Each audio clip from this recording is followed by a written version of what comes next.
ભાઈ મને કે જે મને એવું સપનું આવે છે કે હું ચિતા પર લેટેલો છું અને મારો દીકરો મારો અગ્નિ સંસ્કાર કરી રહ્યો છે, હું ભડકે ભડકે બળી રહ્યો છું અને હું એમાંથી આત્મા સ્વરૂપે બહાર નીકળું છું અને હું મારા શરીરને ભડકે ભડકે બળેલા જોઉં છું અને એમાં મારી આંખ ખુલી જાય છે. પોતાનું જ મૃત્યુ જોતો.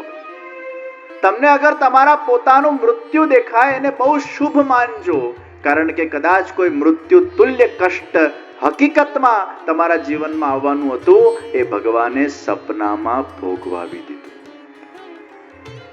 એમ લોટરી લાગે તો બહુ ખુશ નહીં થતા, એ કદાચ ખરેખર લાગવાની હતી, ભગવાને સપનામાં લગાડી દીધી. તો સપનામાં દુઃખ એ સુખ છે, સપનામાં સુખ એ દુઃખ છે. તો એક ભાઈ મને કે તો સપનામાં ભૂત પ્રેત દેખાવા એ સારું કહેવાય ને, ખરેખર દેખાવાના હશે તે સપનામાં દેખાઈ ગયા. મેં કીધું બધા સિદ્ધાંતોને એક લાકડીએ ન હકાય. સપનામાં ભૂત પ્રેત દેખાવા એ કઈ સારું ન કહેવાય. તો મને કે ભગવાન સપનામાં દેખાય તો એનો અર્થ એવો ના થયો કે પ્રત્યક્ષ દેખાવાના હતા અને સપનામાં દેખાઈ ગયા. મેં કીધું એમાં એક લાકડી એ સિદ્ધાંત ન હકાય ભાઈ. ભગવાન સ્વપ્નના માધ્યમથી દર્શન આપે છે. तो भगवान अपने मनोरथों को जीव के हृदय के अंदर स्वयं आसीन होकर स्वयं ही प्रकट करके स्वयं ही उनको पूर्ण करते हैं. એટલે જ્યારે જ્યારે ભગવદ કૃપાવશ તમારા જીવનમાં કોઈ પણ ભગવદ કાર્ય અગર સાકાર થાય તો તમારે એક જ વિચાર મનમાં કરવો, મારું કોઈ સામર્થ્ય નથી, મારી કોઈ શક્તિ નથી, મારું કંઈ ગજું નથી, આ તો ભગવાનનો જ મનોરથ હતો. એમના કાર્યમાં એમને મને નિમિત્ત બનાવ્યા અને નિમિત્ત બનાવીને એક કાર્યને પરિપૂર્ણ કરાવ્યું. ये उनका ही मनोरथ था जो उनकी ही कृपा से परिपूर्ण हुआ. પૂર્ણબલ ક્ષત્રિયએ અદ્ભુત વિત્તજા સેવા કરી. એ દિવ્ય અવસરને એને ગ્રેબ કર્યો. Time is the key factor, lose it or use it. જીવનમાં આવેલી તકોનો નિશ્ચિત ઉપયોગ કરવો જોઈએ. એટલે જીવનમાં જ્યારે જ્યારે સત્સંગ કરવાની તક મળે, સ્વાધ્યાય કરવાની તક મળે, ભગવત સેવા કરવાની તક મળે, એ તકને ઝડપી લેજો. અને એ જ વખતે અધુના વૃત્તિ જાગૃત કરીને જાગજો. આપણા બધાની તકલીફ શું છે કે સારું કામ જ્યારે કરવાનું આવે ત્યારે પોસ્ટપોન કરીએ, ખરાબ કામ હમણાં જ. શરાબ પીવાનો વિચાર પોસ્ટપોન થાય હમણાં જ, સિગરેટ હમણાં જ, ખોટું કામ હમણાં જ, ભોગ વૈલાસિક કામ હમણાં જ, ગુસ્સો હમણાં જ. ક્યારે કોઈ ગુસ્સાને પોસ્ટપોન કર્યો? ક્યારે કોઈ એવું કહેવા આપણને સંભળાયો, કાલે બપોરે 12 વાગે તૈયાર રહેજે, તારા પર હું જોરદાર ગુસ્સો કરવાનું છું? હમણાં જ. આ દુનિયામાં જેટલી ખરાબ વસ્તુ છે હમણાં જ થાય અને જેટલી સારી વસ્તુ છે એ પોસ્ટપોન થાય. ભક્તિ કાલે, સત્સંગ કાલે, સેવા કાલે, તીર્થયાત્રા કાલે, બધું પોસ્ટપોન. ખરાબ વસ્તુ હમણાં જ, ભક્તિ કાલે. અને ઘણી વાર काड़ काड़ काड़ काड़ करता આપણો કાળ આવી જાય છે. ऐसे ही समय बीत जाता है और सत्संग, भक्ति, सेवा वो हमारे जीवन में कभी भी हमारी प्रायोरिटी नहीं बन पाते हैं. और एक चीज याद रखना, अगर कोई वस्तु अगर आपकी प्रायोरिटी नहीं बनती है जब तक, तब तक आपका मन उस विषय के ऊपर विचार, चिंतन या उस विषय को आचरण करने के लिए कटिबद्ध नहीं बनता. મનને આમ મક્કમ કરીને એને ચોતરવું પડશે.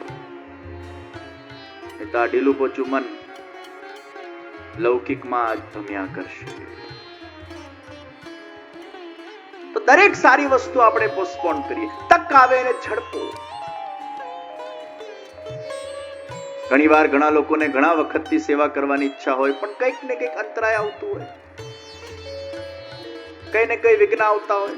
અને ઘણા બધા વિઘ્ન ખાલી વૈચારિક વિઘ્ન જ હોય છે, હોતા નથી. પણ એના મનથી ને મનથી એવું વિચારી લેતો હોય કે એને એવું લાગે કે આ વિઘ્ન છે, હોતું કશું જ નથી. એ ખાલી માત્ર એક મનોકલ્પિત એક અંતરાય હોય છે. અને આપણું મન છે ને એ બહુ વિચિત્ર પ્રાણી છે. એ શું ને શું વિચારી નાખે ઘણી વાર. Over thinking is also very bad and no thinking is also bad. મેં કીધું ને, પેન્ડુલમ યા તો આમ હોવું જોઈએ, મધ્યમાં હોવું જોઈએ, ના આમ બહુ જવું જોઈએ, ના આમ બહુ જવું જોઈએ. અતિની કોઈ ગતિ નથી. Over thinking. એકવાર બે મિત્ર ઝાડ નીચે બેઠા હતા અને બંને બહુ જીગરી જાન મિત્રો, ખૂબ એકબીજા માટે પ્રેમ.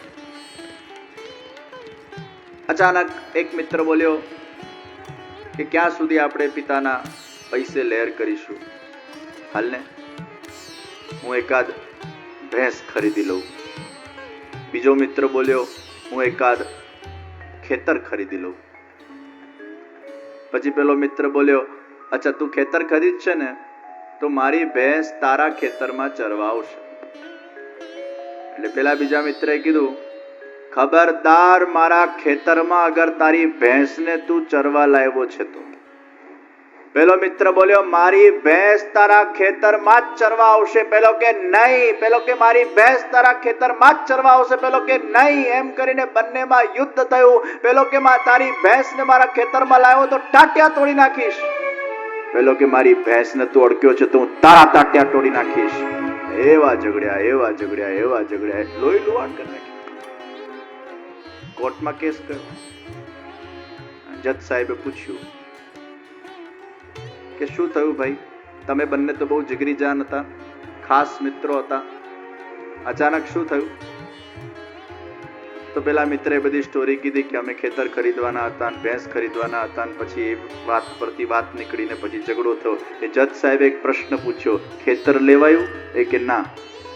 ભેંસ લેવાઈ? એ કે ના. તો શાનો ઝઘડો ભલા માણસ? પેલા ખેતર તો લે, પેલા ભેંસ તો લે, પછી નક્કી કર તારી ભેંસ એના ખેતરમાં ચરવા જાય ન જાય. વિચારો વિચારો વિચારો ને કલ્પના કલ્પનામાં જ ઝઘડી પડ્યા. ઘણીવાર પરિસ્થિતિમાં કઈ જ હોતું નથી, પણ આપણા વિચારોમાં એટલું બધું ઓવર થિંકિંગ હોય છે અને આપણે એટલું બધું વધારે પડતું થિંક કરીએ છીએ અમુક અમુક વિષય ઉપર કે આપણા થિંકિંગના કારણે જ ઘણીવાર આપણને ઓબ્સ્ટિકલ્સ લાગતા હોય છે. ઓબ્સ્ટિકલ્સ હોતા નથી હોતા, આપણે એને બનાવતા હોઈએ છીએ. ઘણા લોકોને સેવા કરવી હોય પહેલાથી નેગેટિવ વિચારે, અમને તો સેવા કરવાની એટલી બધી ઈચ્છા છે, પણ જુઓ ને આ 4 દાડામાં કોણ સેવા કરે એટલે નથી કરતા, એટલે 4 દાડાનું બહાનું કાઢ્યું. અમને તો સેવા કરવાની એટલી બધી ઈચ્છા છે, પણ શું કરીએ, અમે એટલા બધા બિઝી હોઈએ છીએ ને સમય નીકળતો નથી, સમયનું બહાનું કાઢ્યું. અમે એટલા બધા બિઝી હોઈએ છીએ. અમે એક બેનજી બોલ્યા કે મને તો સેવા કરવાની બહુ ઈચ્છા છે, પણ અમારા છે ને પાછળની પેઢીમાં કોઈ કરવા વાળું નથી ને, એટલે પછી લાગે કોણ કરે. જાતે ને જાતે જ થોટ્સ ઉભા કરે, જાતે ને જાતે જ નેગેટિવિટી ઊભી કરે અને પછી પોતે એકવાર ઈચ્છા પણ પ્રकट करे, પાછું નેગેટિવ થોટ સામે મૂકી દે, એટલે ઈચ્છાને પોતે જ મારે. खुद ही अग्नि को प्रकट करते हैं और खुद ही उसको बुझा देते हैं.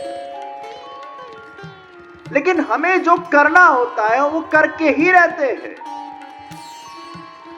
और जो नहीं करना होता उसके लिए एक्सक्यूज ढूंढते हैं. તમે યાદ રાખજો, આપણું મન છે ને એ બહુ અદ્ભુત પ્રકારનો પ્રાણી છે.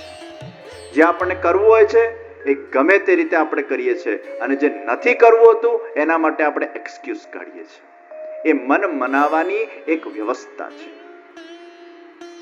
જેને ભણવું હોય ને સ્ટ્રીટ લાઇટના નીચે બેસીને પણ ભણે, અને જેને ન ભણવું હોય ને એ એસી બેડરૂમના અંદર ચારે બાજુ એટલી બધી લાઇટો હોય છતાંય ભણી શકતો નથી, કારણ કે એને ભણવું જ નથી. અને જેને ભણવું હોય તો કમ્ફર્ટ હોય કે ના હોય એ વ્યક્તિ ભણતો જ હોય છે.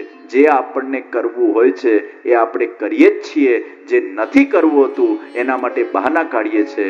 એટલે જ કહેવામાં આવ્યું, અગર आप एक बार कुछ सुनिश्चित कर लो मुझे करना, कर ही सकते.